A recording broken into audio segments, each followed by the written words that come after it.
আমরা বাংলাদেশের বর্তমান সরকার এবং ভারতবর্ষ যারা শাসন করছেন আপনাদেরকে স্মরণ করিয়ে দিতে চাই, আপনাদের দালাল দাস আওয়ামী ফ্যাসিবাদ বাংলাদেশে ফিরবে না। বাংলাদেশ বদলে গেছে, দাসত্বের শৃঙ্খল এই দেশের মানুষ ভেঙে ফেলেছে, সেই দাসত্ব আর ফিরবে না। যারা বোকার স্বর্গে বাস করছেন, আগামী দিনে আমাদের দেশের পতাকাকে অপমান করে পুষিনের চেষ্টা করে হাজার হাজার ভারতীয় নাগরিককে অনুপ্রবেশকারী বানিয়ে রাত 2টার সময় বিভিন্ন লোকেশনে ফেরত পাঠাচ্ছেন। মনে রাখবেন, বাংলাদেশ আওয়ামী ফ্যাসিবাদের সেই পুষিনার মেনে নেবে না। সীমান্ত হত্যার নামে যা শুরু করেছেন, এই সীমান্ত হত্যা যদি বন্ধ না করেন, বিজিবির সদস্যদের আচরণ থেকে যদি না শেখেন, সীমান্তবর্তী বাংলাদেশি নাগরিকদের অ্যাটিটিউড থেকে যদি না শেখেন, তাহলে বোকার স্বর্গে বাস করছেন। দিল্লির আধিপত্যবাদ আমরা ত্রয়োদশ সংসদে মেনে নেই নাই, 13-14 সেঞ্চুরিতে মেনে নেই নাই। বাংলার শাসকদের, দিল্লির শাসকদের পরাজিত করবার ইতিহাস আছে। শিক্ষা নিয়ে ব্যবস্থা নেন, আপনার ফরেন পলিসি চেঞ্জ করেন। আমরা firmly respectful to your territorial integrity. আমাদেরকে বাধ্য করবেন না দ্বিপাক্ষিক প্রতিবেশী সুলভ সেই সম্পর্ক থেকে একটা হস্টাইল রিলেশনশিপে আসতে, এবং এর পুরো দায় ভারতবর্ষের এবং দিল্লির সরকারের। বাংলাদেশ সরকারকে বলবো, চোখে চোখ রেখে কথা বলেন। বাংলাদেশ এক নতুন সীমান্ত প্রহরী জাতি আকারে আবির্ভূত হয়েছে। নত জানু পররাষ্ট্রনীতির কোনো প্রয়োজন আর পড়বে না। আসেন, আপনারা যতদিন সাহসীভাবে ভূমিকা রাখবেন, বাংলাদেশের প্রত্যেকটা নাগরিক 11 দল হোক আর 11 দলের বাইরে হোক, আমরা আপনাদের পাশে থাকব লাল সবুজের পতাকাকে পাহারা দেওয়ার জন্য। সেই আহ্বান রেখে আমার বক্তব্য এখানেই শেষ করছি। আসসালামু আলাইকুম। সালাতু ওয়াসসালামু আলা সাইয়্যিদুল মুরসালিন ওয়া আলা আলিহি ওয়া সাহবিহি আজমাইন। অধ্যকার, সভার সম্মানিত সভাপতি, প্রধান অতিথি, জাতীয় নেতৃবৃন্দ, সাংবাদিক বন্ধুরা, আসসালামু আলাইকুম ওয়া রাহমাতুল্লাহি ওয়া বারাকাতুহু। একটা জিনিস বুঝি না যে পররাষ্ট্রমন্ত্রী, স্বরাষ্ট্রমন্ত্রী এরা কি ভারতের দালাল হলে নিয়োগ করা হয়, নাকি এই পদে বসার পরে দালাল হয়ে যায়? আজকে স্বরাষ্ট্রমন্ত্রীর বক্তব্য মনে হয় যেন দীপুমণির বক্তব্যের মতো। আজকে পররাষ্ট্রমন্ত্রীর বক্তব্য মনে হয় যেন হাসান মাহমুদের মতো।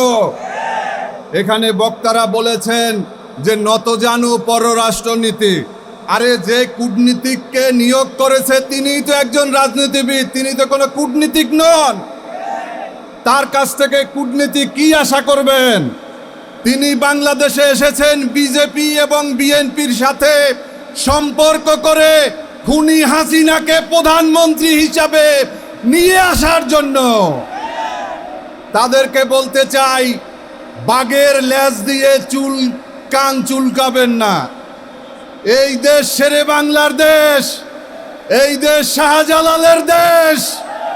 এই দেশে হিন্দুত্ববাদী আগ্রাসন আমরা মেনে নেব না। আপনারা মুখে বলবেন ভারতের বন্ধুর কথা, আর সীমান্তে দিবেন কাঁটাতারের বেড়া এবং বিষাক্ত কুমির ছেড়ে দিবেন, সাপ ছেড়ে দিবেন। তা তো হতে পারে না বন্ধুরা আমার। আজকে পুশিন যদি করতেই হয়, শুভেন্দু অধিকারীকে পুশিন করেন। শুভেন্দু অধিকারী স্বঘোষিত বাংলাদেশী।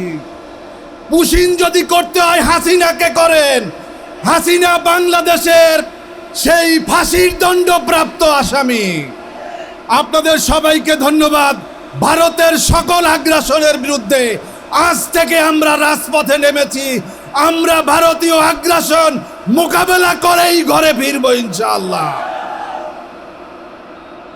বাংলাদেশের তৌহিদি জনতা, দেশপ্রেমিক নাগরিকের ঐক্যের প্ল্যাটফর্ম 11 দলের পক্ষ থেকে হয়তো আপনারা শোনার জন্য অপেক্ষা করছেন রয়্যাল বেঙ্গল টাইগারের হুঙ্কার। উপস্থিতি ভাইয়েরা, আমি সরকারকে বলতে চাই, রয়্যাল বেঙ্গল টাইগারের হুঙ্কার আসার পূর্বে 11 দলের নেতৃবৃন্দের সাথে বসে জুলাই সনদের আলোকে গণভোটের রায় বাস্তবায়ন করার জন্য পদক্ষেপ গ্রহণ করুন। তখন বাংলাদেশ শান্তি সমৃদ্ধি অর্জন করতে পারবে। নচেত বাংলাদেশে আরো একবার জুলাই আগস্টের গণ অভ্যুত্থানের প্রস্তুতি গ্রহণ করবে 11 দলের নেতৃত্বে। আসসালামু আলাইকুম ওয়া রাহমাতুল্লাহ।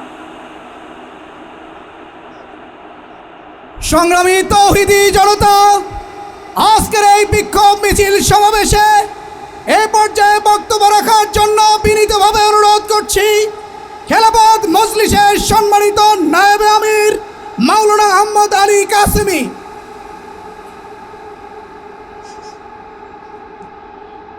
বিসমিল্লাহির রহমানির রহিম। সম্মানিত সভাপতি, উপস্থিত প্রধান অতিথি নেতৃবৃন্দ, বক্তব্য খুব সংক্ষেপ। 4 মাসের শিশু সরকারের বিরুদ্ধে কথা বলার জন্য শাহবাগে আসার কথা ছিল না। শাহবাগে তো আমরা এসেছিলাম ফ্যাসিস্ট হাসিনাকে ক্ষমতাচ্যুত করার জন্য। মনে রাখবেন, শাহবাগে যখন কোনো জমায়েত শুরু হয়ে যায়, এটাকে প্রতিহত করার কোনো শক্তি থাকে না। যারা দিল্লিতে গিয়ে আমাদের দেশের দুষ্কৃতিকারীরা আশ্রয় নিয়েছে, তাদেরকে আমাদের দেশে পাঠান। আপনার দেশের নাগরিকদেরকে বাংলাদেশে পুশব্যাক করবেন না। শেখ হাসিনা এবং তার মন্ত্রী পরিষদের অনেক সদস্যবৃন্দ, যাদেরকে আপনারা অন্যায়ভাবে একটি স্বাধীন দেশের অপরাধীরা, যাদেরকে এই দেশের জনগণ চায় না, জনগণ তাদের বিচার করার জন্য আপনারা সহযোগিতা করছেন না। আপনার দেশের বাংলাদেশের প্রধানমন্ত্রীর উপদেষ্টা, সে আপনার দেশে অবতরণ করে আবার সেখান থেকে ফেরত আসতে হয়।